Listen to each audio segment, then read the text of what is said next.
Hello, my beautiful red nail energy community.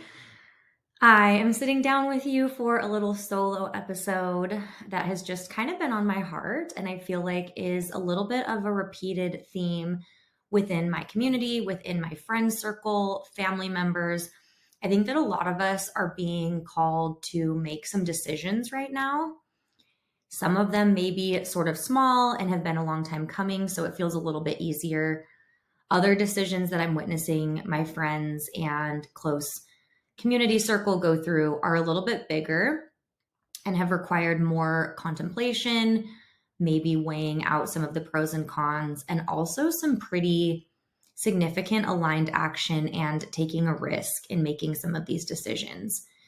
And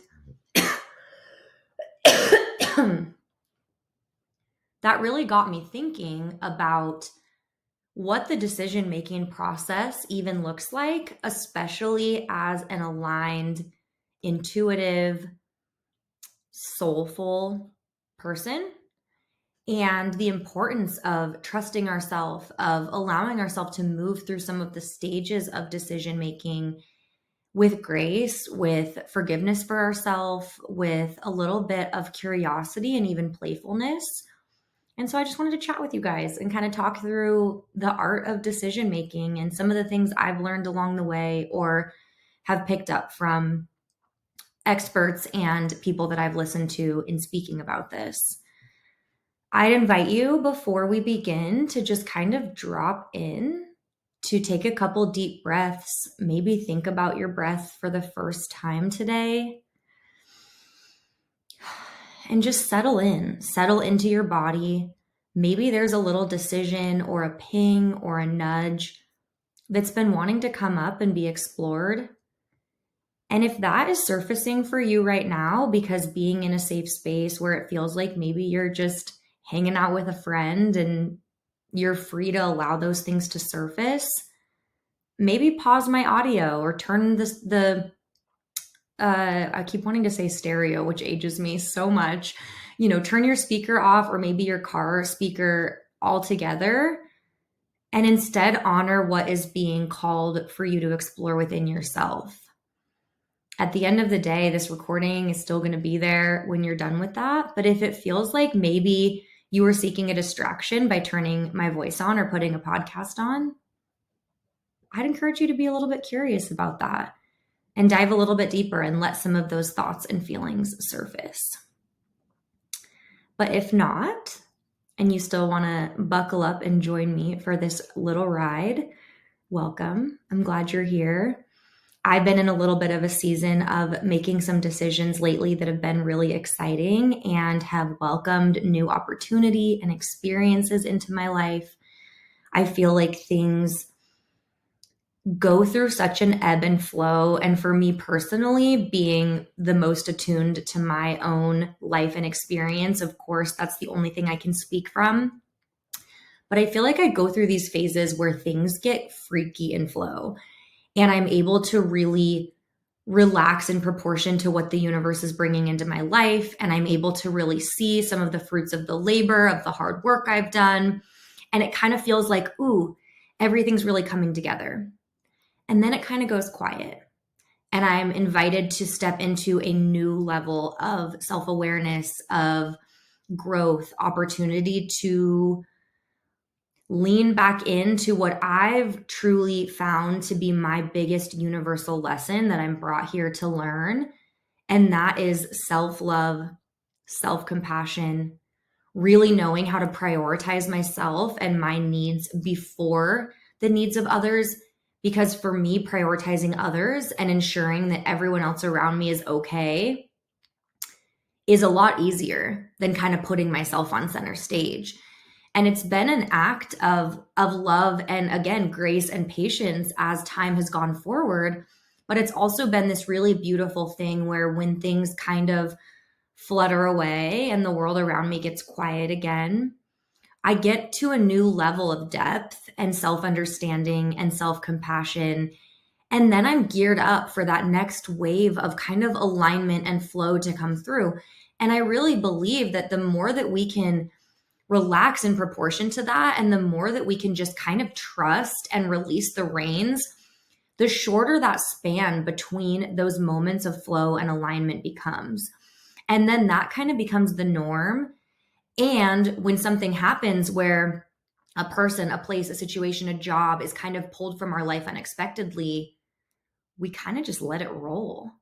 We learn to trust what's happening around us. We learn to trust that there are, one, always far greater things ahead than anything that we are being invited to leave behind, but two, that the things that are for us won't ever be able to miss us. And I think that's an important reminder as we go into this conversation about decision making, because it's really easy to get invited into these shame spirals of, had I just done this one thing differently? If I had just changed the wording of that text message, if I had just been there 5 minutes later or 5 minutes earlier, or if I had just been better, been less, been more, you name it, those rabbit holes don't serve us. They're inviting us, they're tricking us into living in the past, and also believing that there is something that we could or should have done to change an outcome. And now I will also say the second side of the coin, and a really important part of this, is that it is also extremely important for us to learn our own patterns of behavior, our responses, our motivation for doing things, and recognize that if we want some different outcomes, if we're noticing a pattern in our life, we may have to do the more uncomfortable thing. I just heard Lori Gottlieb, who's an incredible therapist and author and speaker, talking about this a little bit in regards to some of her clients that believe that what they're supposed to do is always that, quote, gut reaction. And what she's helped them understand is that's often kind of the conditioning that we've had within us from a very young age, maybe from something maladaptive, from perhaps living in like a chaotic childhood. We learned that there are these certain things we have to do to get our needs met.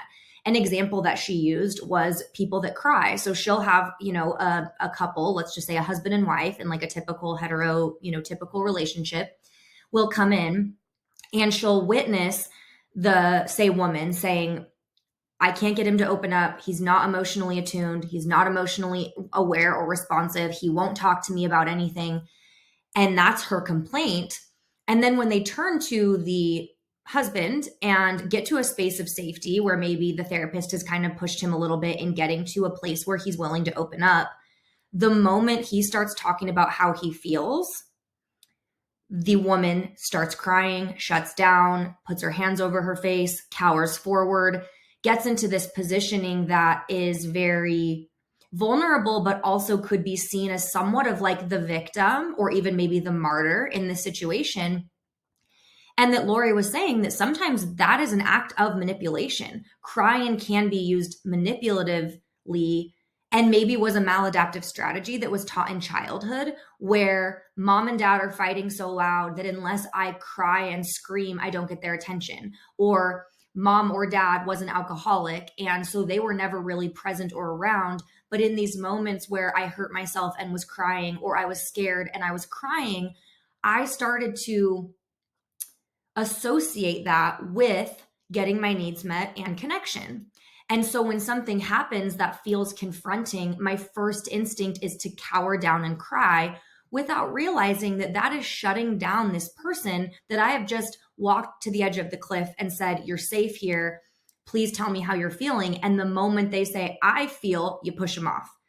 And that's where we get in these cycles where somebody is no longer safe to really share what it is they're feeling. And so I would also say, as another kind of precursor to this decision making, we have to bring forth that what's for us won't miss us. And we simultaneously have to bring forth that when we have more information and when we know better, we do better.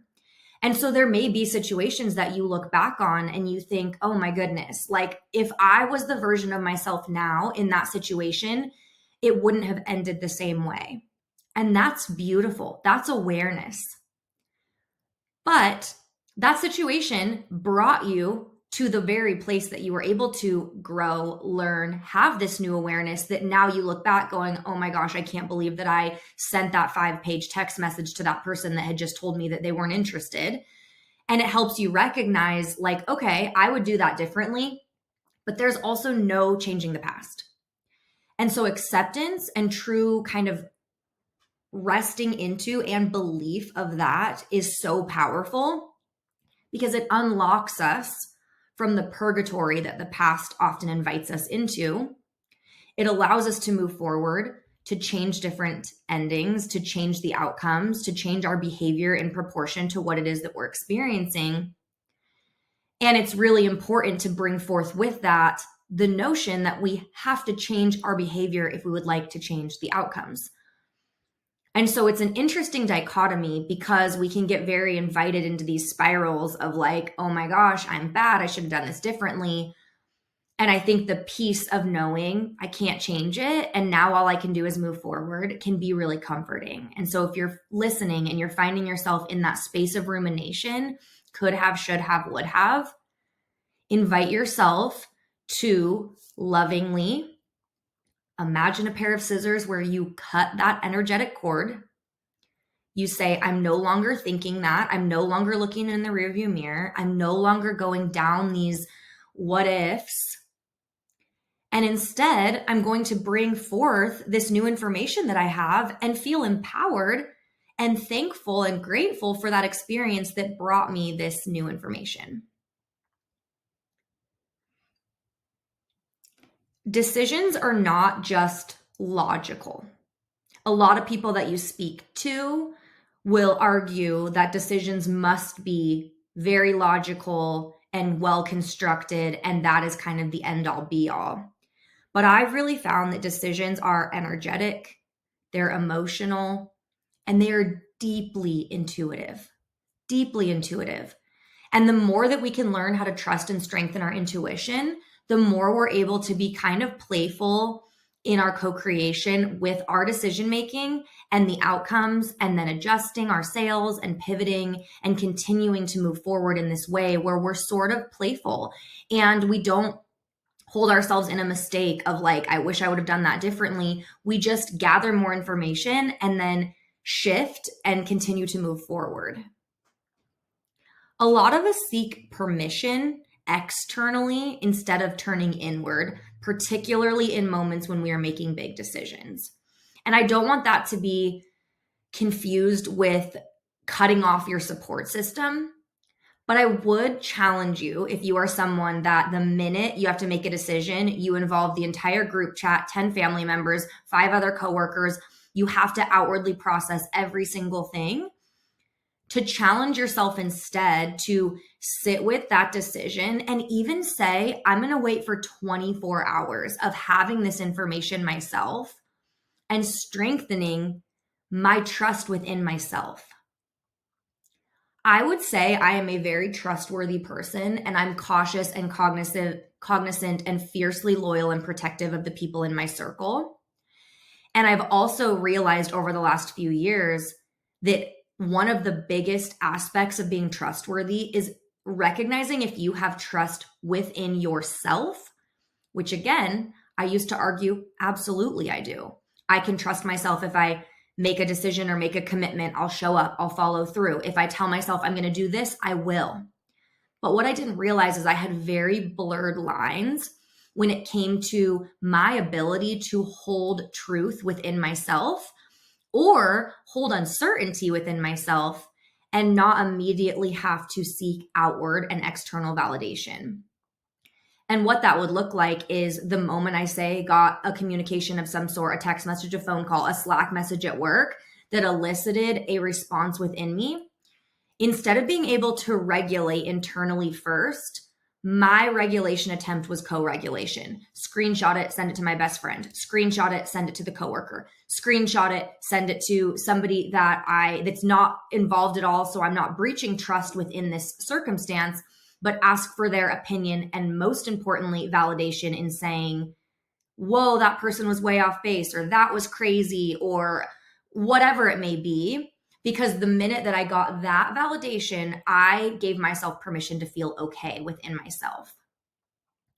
And now something I'm really challenging myself to do is in moments of feeling that spike, that initial kind of emotional dial turned up and the invitation to be reactive, I'm learning that spreading that externally, even if I don't respond to the person that sent me that, is still a form of reactivity. It's still feeding that neural pathway in my brain that wants to chase down that reaction instead of sitting within my own body and my own self, coming to a space of regulation and calm, and then choosing to respond and maybe closing the loop on that interaction, and nobody else in my life even needs to know about it. Or it's more of a reflective, okay, now I'm at happy hour with a girlfriend and it's like, oh, how's this going? Or how's that going? And the topic gets brought up. And instead, it's like a solution oriented, oh my goodness, well, it's funny you ask that. You know, that manager that I was telling you about that I've sort of butted heads with, or say whatever the situation is, I got this Slack message, yesterday morning from her that just felt so attacking of me. And after some reflection and kind of stepping away, I went for a little walk. I, went and grabbed a matcha and like took a break, stepped away from it. When I came back to it, I was able to see it so differently. And while I still felt like there was charge, I ended up just answering the question and the day went forward. And it felt really good to not engage and not amplify it. And then it blew my mind because her reaction and response to me was so positive. She showed gratitude and appreciation, and like life went forward. That's a story that I think facilitates the strengthening of the right neural pathways, whereas co-rumination and like co-spiraling and just sitting there like building something up out of maybe not nothing, but something that was much smaller can feel really, really good to that need for reactivity, that need to kind of scratch that itch. And so part of the decision-making process evolving is getting honest with yourself on what's necessary and what's not, and maybe what areas you're accidentally wiring these pathways in your brain that are not serving. And if anything, are very maladaptive and kind of hold you in these gross spaces. And that can also feel a little bit confronting because it might mean not sending the voice note 3 different times a day to 3 of your friends that you are filling in on like the latest drama, because you're recognizing that that is just holding you in that feeling as long as you possibly can be in it. And really, more than a few seconds of a feeling is all we need to determine, ooh, this feeling is requiring of more, and I need to drop into it and ask it what it's needing and ask it where it's coming from, or like what I can do to support it. Or whether it's just our familiar hell, this feeling, this rumination, this pattern we've created that we have no business sitting in any longer. And I think that that can be a really helpful tool in pruning the network within our own brains. What is serving of me and what's not? What stays and what goes? And when it is a no longer serving feeling or invitation to ruminate, to go down the rabbit holes, to spiral, it really can be as simple as, I acknowledge you. This is not a feeling that I'm going to feed. I'm going to have a moment of self-compassion and love because this feeling is a habit I've created, and I know breaking habits and creating new patterns is difficult. And then I'm going to exhale that feeling back out wherever it needs to go, and I'm going to move on with my day. I'm not going to act on it. I'm not going to strengthen it. I'm not going to beat myself up for having it even come through my mind, because that is totally counterproductive. And then I'm just going to move forward. And over time, that becomes the norm. Like, oh, I see you there. I see you showing up. This used to be helpful. This used to be protective. It no longer is. It's harmful. You can sit back down. I'm going to step forward. Maybe you envision the queen or one of the archetypes that you really connect with that straightens her crown and kind of walks forward with grace. rather than this kind of little like pestery menace in the background that is like, what if you just thought about this and stressed about this, and maybe they don't like you, and maybe they're talking about you, and maybe you weren't invited, and maybe he hates you, whatever it may be. It's stories in our brain, and it's really not helpful. Indecision is often mislabeled as laziness, avoidance, incompetence. But I want you to think about this. Sometimes indecision is actually wisdom simply asking you for space. Space to come forward, space to be realized, space to kind of bask you in this new knowing, in this new path that is being forged. And sometimes we cannot see the forest through the trees or see that path clearly without giving it space. Space is often indecision. It's often pre-contemplation. It's often that space that exists before the change occurs. But there's a lot of internal things happening that may be gearing us up toward making those changes. And this is another space before we kind of step into some of the like stages of decision making. But that if you're listening, I want you to give yourself grace. If there is something that has been whispering in the back of your mind or nagging you in the night, there's something that you know deep within your bones needs to happen, and you have not enacted that change or took even the first step toward making that change, you are still in a phase of decision making that is worthy and valuable, and often only strengthens that decision once you make it. It often only allows you to have more clarity when you make that decision. And there are some people that really have to get to where it is like, I can't stay here another second. Staying is harder than leaving. And then there are people where staying is easier than leaving for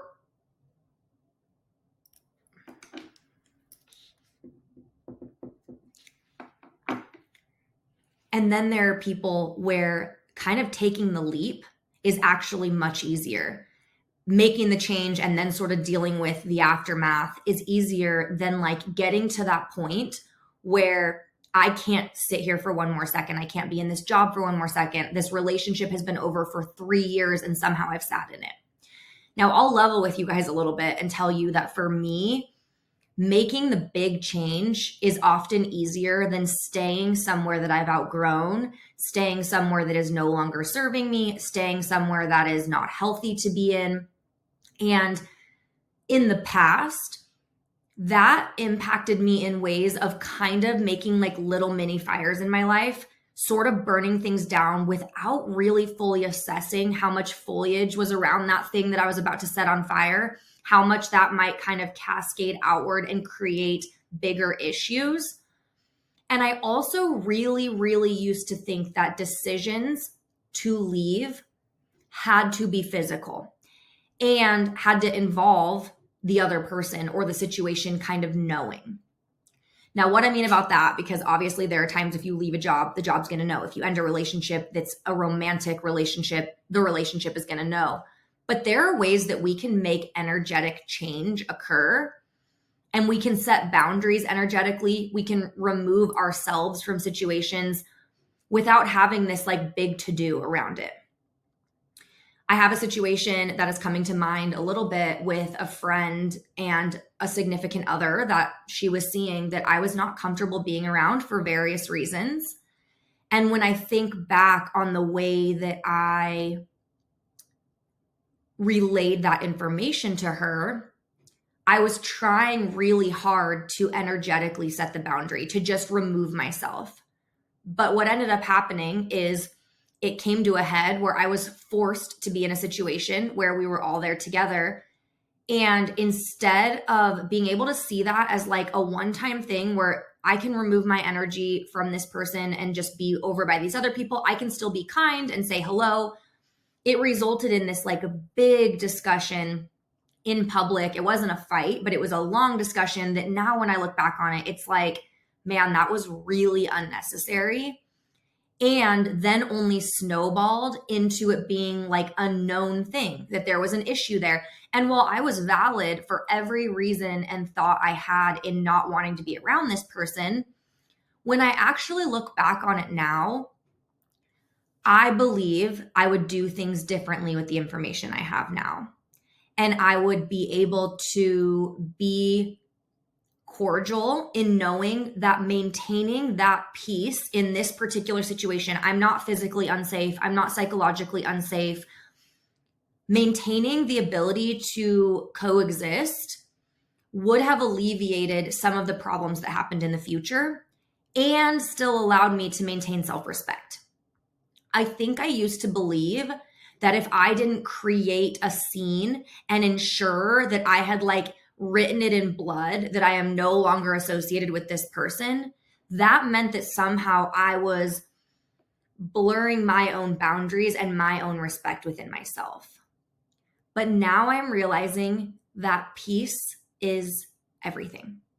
Inner peace, feeling at peace, being able to be peaceful, can't put a dollar value on that. And sometimes by creating this big storm, this big scene, this big moment of like, I'm not going to tolerate this anymore and you're out of my life and don't contact me again. And not to say that that's associated with the situation I was speaking of, but in that regard, it brings more storms into your life. It does not create peace.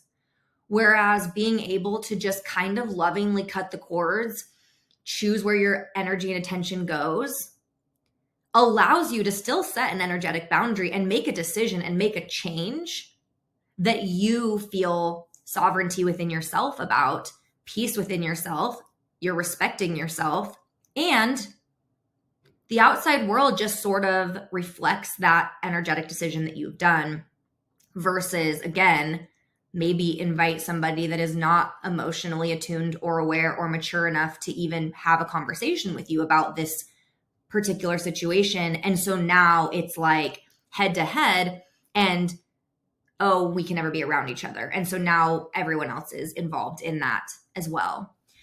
I think that there are a lot of times in which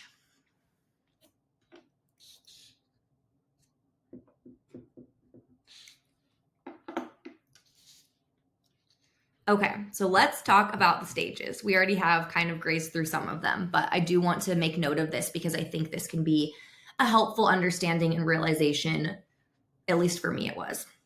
So there is a stage of change called pre-contemplation. You're not even necessarily consciously contemplating making the change. Maybe some thoughts are kind of like fluttering in and out of your mind surrounding this decision, but you're not really talking about it. You're not really thinking about what that would look like, but there is a little bit of like a whisper or a nudge that is starting to happen. This is truly the space that occurs like before we're even consciously considering change. And again, this could be something where we really just start to take note of like interactions with a specific person that are not super like healthy or aligned. This could be, maybe kind of starting to take note of how we feel before, during, and after interactions within this particular space or with this person. And maybe we just realize like, man, every time I drive away from their house, I have a headache, like a tension trauma headache. There is something about this space or this energetic exchange or whatever it may be that just doesn't quite feel good. That can be part of the pre-contemplation because you're starting to take inventory and have a little bit more awareness to it. And then you kind of move into contemplation. Pre-contemplation is so important. It is so necessary. It allows us to make more informed and clear decisions. And yet this is the same time in which we often will deem ourselves lazy, or we look back and we're like, oh my gosh, I should have made this decision so much earlier. I can't believe blank. I can't believe I stayed this long, whatever it may be. But what we have to realize is pre-contemplation is often our soul's way of preparing safety, of taking inventory in these interactions and sort of subconsciously processing the fact that while this change might hurt, being in this situation is actually hurting us more. While this change might be scary, staying stagnant and putting our feet in concrete is scarier. Saying, I will never move from this place is actually scarier. But again, it takes some time. So normalize staying in that pre-contemplation and then contemplation stage for a little bit longer, and realizing that like highlight reels on social media and these like super quick 30-second TikTok change your life in a moment aren't reality. And it's really important to like honor reality and where we actually are. My best friend, notoriously in previous relationships, would truly stay in the relationship and like pre-contemplate, and then this moves into contemplation as well. We're going to segue a little bit, but contemplate and get to the point where, I'm not joking you, she would like hate the person and then be like, all right, I'm out, and have grieved the entire relationship while basically still in it. And then by the time she walked away, the process thereafter was a lot smoother. It was a lot less emotional and grief-stricken and heartbroken. And I used to watch it like she was a creature that I couldn't identify with, because I was so different than that. I would often rip these Band-Aids off, expose these wounds, cry on the bathroom floor, and be in this totally different state of like making decisions before I was ready. And at times it felt like she made decisions like long after she was ready. But then I started to realize there's this really happy medium in between. And she was actually a lot more there. I just didn't see it or understand it, because I'm like, how in the world are you like still spending time with this person that you know in your mind is not right for you? How are you still doing these things? And for her, it was also to like really explore, what if these small shifts were made? What if we've gotten so comfortable that we said instead, like, let's date a little bit again. Let's pull back a bit energetically and not just get into this pattern of like, we hang out all of the weeknights where we just lay on the couch and watch TV, lather, rinse, repeat. But then our weekends and our best selves are saved for our friends and for these other interactions. And we never really get that version of one another. And so quite a few years ago, 5 years ago at this point, I was in a space of being ready to end a relationship. And I had gotten to a place of a lot of pre-contemplation, a lot of inventory taking, a lot of external observations that actually helped me realize that I was not in a super healthy or safe situation, especially emotionally and psychologically. There was a lot of like, who I got behind the scenes was not the same person that was presented forward. And I learned a lot from that relationship. I learned a lot about myself. I learned a lot about my own boundaries within relationships and communication and the things that I will and will not tolerate. And I got to this place where I was so ready to just be done with it. And I remember having a conversation with her where she said, it doesn't have to be like all or nothing in this particular situation. I was not physically unsafe or in a situation where it was harmful necessarily to stay. Now, I will say, looking back on it, it would have been harmful to just stay forever. But having a conversation where I did sort of shift the polarity a little bit, I shifted the dynamic. I explained, this isn't working for me. The way that things are going is not working for me. I care deeply about you, and I am open to trying, a few variations of things I had said. And it almost was a bridge to the end. It was a means to the end, but it softened the situation in a way that like we both really did kind of give it our all. We both experienced a variety of ups and downs within our emotions. Like once some of that conscious separation started to take place, But again, I didn't cause a bigger problem by like setting fire to the thing that I needed to just walk away from. And that visualization has been really helpful for me moving forward. There's a big difference in seeing something, saying, this doesn't really serve me. I don't really want to be in this room or this space any longer. I'm going to turn around and I'm going to walk out the door. And, I don't really want to be in this room or this space any longer. So I'm going to burn it down. I'm going to light it on fire and like leave the ashes in my wake. I think that, again, there was a space of my own trust and respect within myself that often felt like if I didn't burn it down, I didn't make my point of like how this hurt me or whatever it may have been. And now I'm realizing again the power and magnitude of just simply being able to lovingly release and walk away. So now we get into the contemplation stage. This is when we have more awareness to what's going to happen. We have more awareness to the changes that need to occur. The kind of like desire for change or maybe the friction starts to become more obvious to us. So before we were sort of subconsciously taking inventory or, I feel kind of gross after meetings with this person or whatever it may be. And now we're able to actually acknowledge that that is the link, that is the thing that is causing that feeling. The most common inner conflicts that'll start happening during this is like, I want to, but I'm scared, I'm unsure, I'm not ready, I'm not prepared, I don't know what's around the corner, I maybe don't trust myself to X, Y, or Z. It's kind of that like, I want to, but that's sort of what contemplation does for us. And it's another stage in which we really can be in for quite some time. Again, let's all lovingly and respectfully and with grace normalize confusion and oscillation here.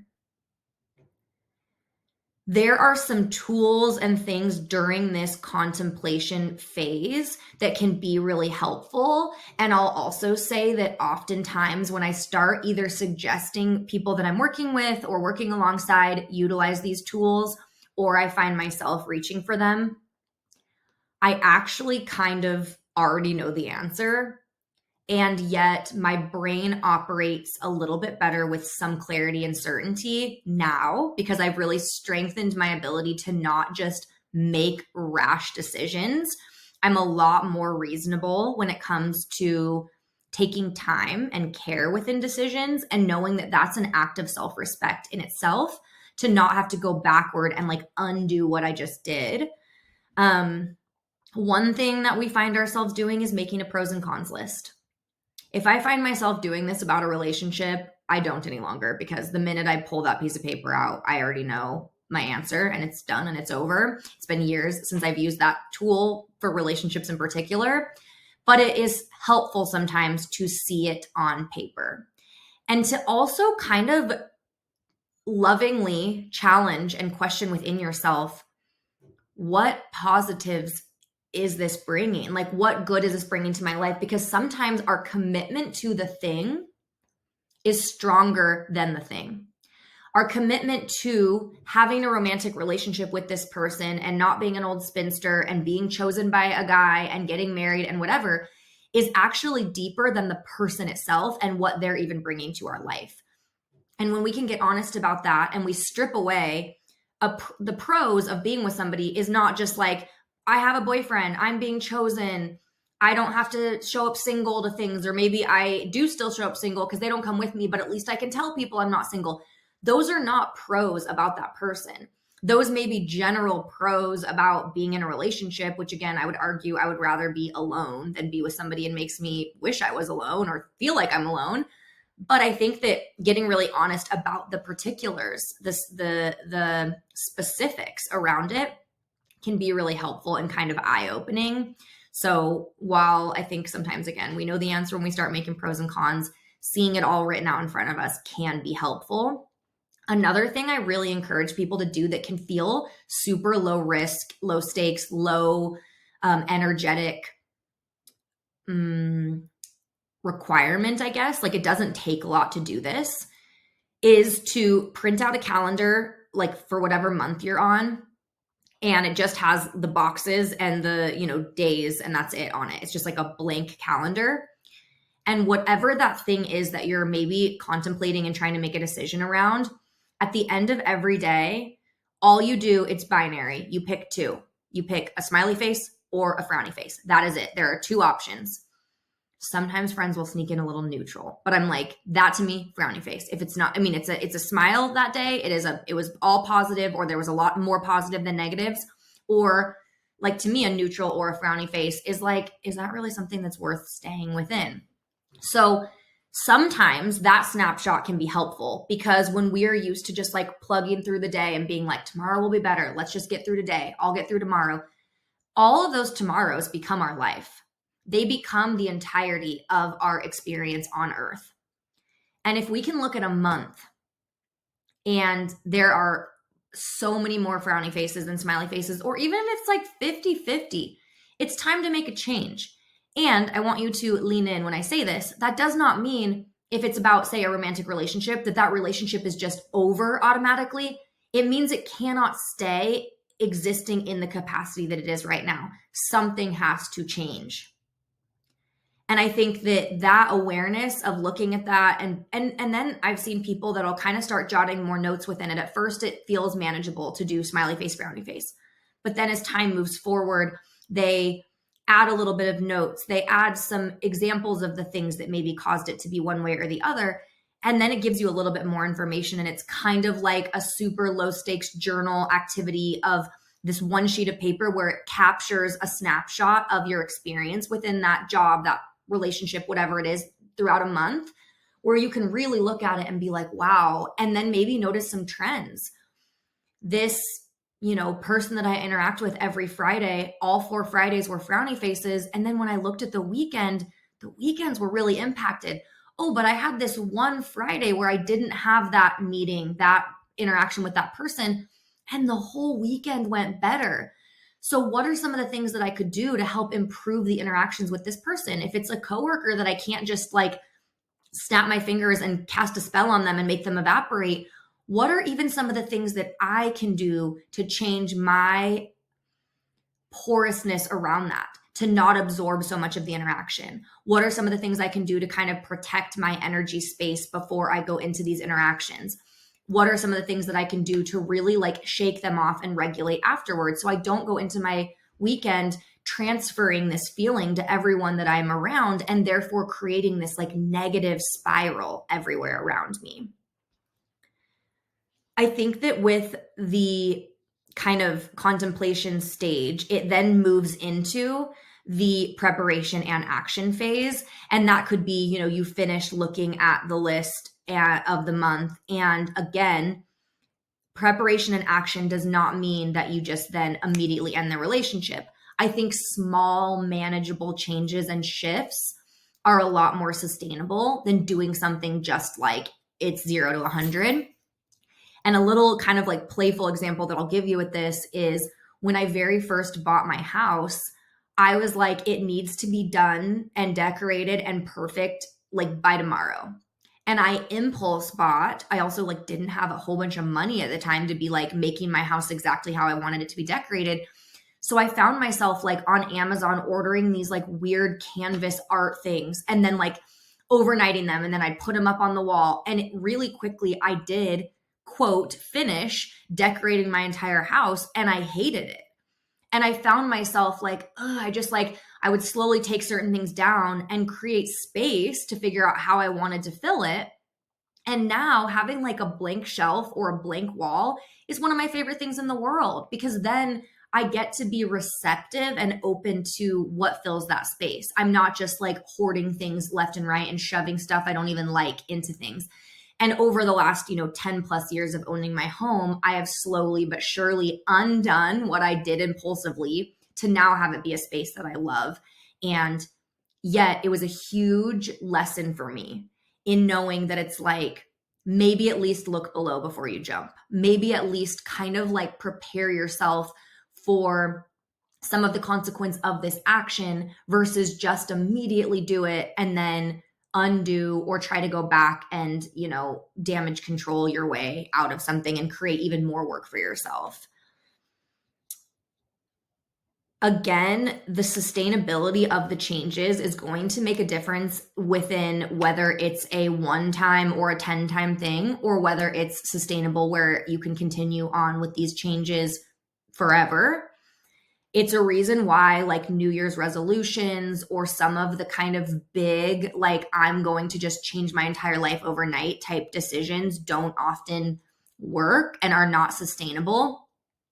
And so if there are things that we can do that are just these small shifts, and then that might get us one step more across the river. It might lay one more stepping stone that we can be on. And then another small shift gets us another stepping stone across the river. And before we know it, when we look back, we're further across the river than we are to the side we started on. And then pretty soon we are on the other side of the river.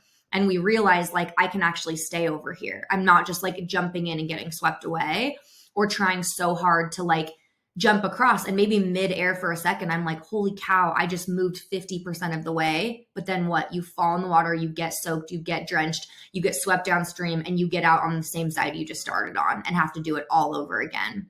And sometimes we have to do those things. We have to make those decisions to learn from them. But again, I think that anything we can do that is like a small actionable change versus major is going to serve us so much more and give us opportunity to like pivot and make some changes if needed as we go. Now that we've kind of talked through the different stages, I'm not going to get super hung up in the action. You all know aligned action, and to make sure that there is action behind, especially the contemplation phase when we know it is time to make a change. But I want to talk a little bit about self-trust versus self-doubt. I think that building self-trust is so key in making our decisions. And again, it's where we need to challenge ourselves to kind of sit within the discomfort or the unknowing and holding on to this little bit of unknowing and uncertainty instead of just chucking it to someone else. Like, I have to make this decision. I don't know what to do. I'm going to throw it to you. And can you just like go through it? Let's talk aloud forever. And then basically that person ends up making the decision for you. Or they suddenly stake a claim within what it is you're going to do. And there's this weird tension if you don't do the thing that they just spent an hour talking you through doing. And again, there is a huge, huge, huge blessing in support systems and friendship and support and having people that you can bounce ideas off of. But again, if you're listening to this and you're kind of in my little circle, I would imagine maybe now, maybe in the past, or at least in parts of your life with certain decisions, the go-to has been, how can I process this aloud until I'm blue in the face and make sure that like 900 people agree with this decision I'm going to make before I make it?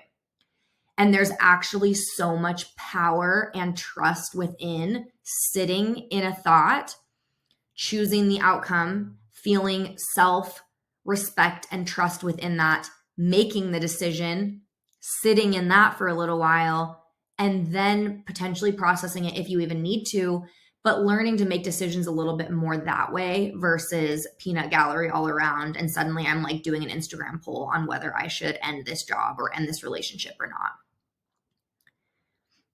I think that when we are in spaces where there is some sort of like kind of shame, or maybe it's a high stakes decision, or maybe it's it's going to impact us emotionally or whatnot.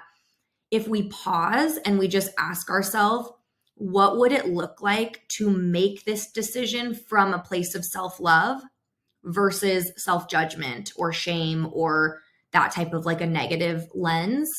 That can help us a lot. And also sort of perspective taking, where we look at the decision we're about to make and some of the facts around it as though we were an outsider and we were looking at a friend or somebody that we love very, very dearly. And we have that kind of like ferocity within protecting them within us.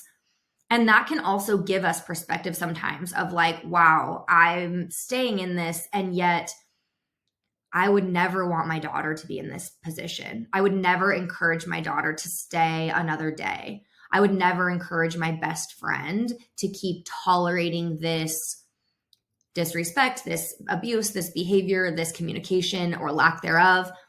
And so I'm going to try to extend some of that to myself and make a decision from this place of deep, deep self-love and knowing my worth and knowing what it is that I, am deserving of and that I give and that I can be met with as well. I also think it's really important to distinguish between shame and guilt. And one of the biggest, most profound explanations I've heard of this is shame says, I am bad, while guilt says, I did something or I chose something bad or wrong. Now, guilt is important. If somebody doesn't have guilt around a decision that they made that maybe really harmed someone or maybe really, dictated a negative outcome that was all because of their action or inaction, I would be concerned. Guilt is important sometimes to feel within us of like, I have a conscience. I don't love how I handled that. I don't love how I did that. I don't love that choice I made or didn't make or whatever it may be. And also, I have the awareness to know that I am not all bad. I am not bad just because I made this choice in this situation, or I chose to stay, or whatever it may be. I can have awareness to just say, like, wow, yeah, I feel some guilt around that, or I wouldn't do that again if given the chance. And I know that that was not the most aligned move for me to make, but I'm not all bad. And if you're sitting here listening to this and ruminating, or maybe you're stuck in a little bit of that future tripping or past living where you're just invited to spin out and spiral and what if and all these different things, remind yourself that you are not bad. You are valid. You are worthy. You are so loved. You are human, so you are imperfect. And there's really nothing that, again, can change the past other than changing the wiring within your brain around that past event. We all have them. The things that we are like, if I were given just 5 seconds to do something different, if I could go back, I could change so much of what happened in literally 5 seconds. Sometimes that is all that it was to make a decision or not make a decision or whatever it was. If you could go back to this like 5-second moment in time, and it feels like it would change everything. But imagine this: without every mistake, every wrong turn, every painful moment that got you to where you are right now, you would not be you. If I absolved you of every wrong decision that you perceive you have made, you would not be you. And you also likely would not have a lot of beautiful, positive gifts and blessings that have now surrounded that because of the awareness you have and the lessons you've learned because you made a decision that you wouldn't make again. Awareness is so beautiful, but forgiveness and grace and self-love and self-respect is truly the key in using our past as fuel and as something that can really propel us forward, or staying back in the middle of that fire pit and pouring gasoline on ourselves and just being like, guess I burn because like I made this decision and I'm going to trap myself in it. I'm going to put anchors around my ankles and I'm never going to let myself move forward. You hold the key to whether you will let yourself move forward or not. And that feels like a big responsibility, but it is also a major power move to know that you hold the ability. You hold the keys to that change, to that decision, to the different ending, to the forgiveness of the past so that you can reach new heights and you can stop being so weighed down by it. Trusting yourself doesn't mean you never feel scared. It means you're listening to yourself, you're tuning into your intuition, to your womb tuition, to your deep knowing, some of those whispers, even though you feel scared, even though it feels different or uncomfortable. You are going to feel fear in life. You are going to feel uncertainty. You are going to feel hesitation and resistance, especially if you're going to do something different than you've been doing it for, 3 decades or however long it's been programmed within you. So there's also an exhale and a permission that needs to be given to feel the fear, and still sit in it and not just immediately change the channel and say like, no, I'm not going there. I'm just going to stay in this familiar hell. A few grounded red nail energy aligned tools to support your clarity is one, utilize that Yothera method that I love so much. I use this often. I do this with friends. If they have a moment that they're sort of spinning out, I will encourage them to close down their eyes if it feels safe to do so, to tune into their body and whatever place within their body is asking to be witnessed, to be seen, to be felt. Place a hand over that body part. Maybe it's your heart, your throat. Maybe it's a limb that you are surprised is calling for your attention, your shoulder. It could be your pelvic area, your belly.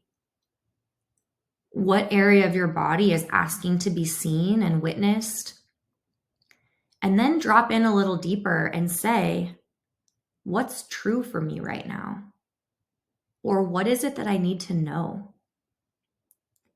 What is the wisdom that is coming forth because I've created space for it to do so? What do I need to know? And then allow that knowing to move forward with you. Allow it to help propel you, to bring you a little bit of a deeper trust and security or safety around some of these decisions that you're going to make. I also really love the future self exercise. And with this in particular, write yourself a letter from your future self that has already made the decision. Talk about how you feel. Talk about what your life looks and feels like now. Talk about what has been unlocked for you, the growth you've had, the opportunities for reflection, some of maybe the hard moments. Talk through them and talk to yourself from your future self that has already made this decision and is on the other side. And that perspective and awareness can be really helpful and also really astounding to look back on once that decision has been made. But it helps you embody the feeling of having what you haven't quite done yet, being on the other side of the river while you're still just looking at the river. And it can be really encouraging to use that future self as motivation, as inspiration, to know that you are so strong and worthy, and you are going to have so much perspective and appreciation when you are on the other side of the river from the very journey it took you to get there. I'd also really encourage body-led decision making. So when you really drop in and think about making these different decisions, like ponder some of the choices you have and feel where that comes up in your body. Feel what is more tense and kind of restrictive and what softens or exhales or maybe allows some movement. It might surprise you when you start to ponder these different decisions, what makes you contract and what makes you relax. It might surprise you what your body has to say about some of these decisions that your mind has been making you crazy spinning out about. When we can get out of our heads and into our bodies, we are able to make so much more sound, intuitive, and aligned decisions. But we have to be brave enough to go there. So I would encourage you to create some space to drop in, ask yourself what you need to know, and see what areas of your body you can rest and soften into when thinking about some of those decisions. What decision is currently brewing inside of you, my sweet, beautiful, lovely listener? Where are you being called to go? What are you being called to do? What is that tiny whisper that is so easy to drown out with the sound of your coffee maker, the sound of a plane flying overhead, the sound of a bumblebee buzzing by, because it's such a tiny whisper that if we don't make space to tune in, we will miss it. but it's still there. It's always accessible. We just have to be quiet and still and peaceful enough to access it. What is that trying to tell you? What has it maybe been trying to tell you for months, years, decades? And what would it feel like to just tune in, be curious, ask what it has to say, and most importantly, ask what it needs from you? How can you be helpful in co-creating? How can you be helpful in facilitating this need being met? And not knowing is okay. Not knowing is a great place to start. Not knowing is the foundation in which knowing is built upon.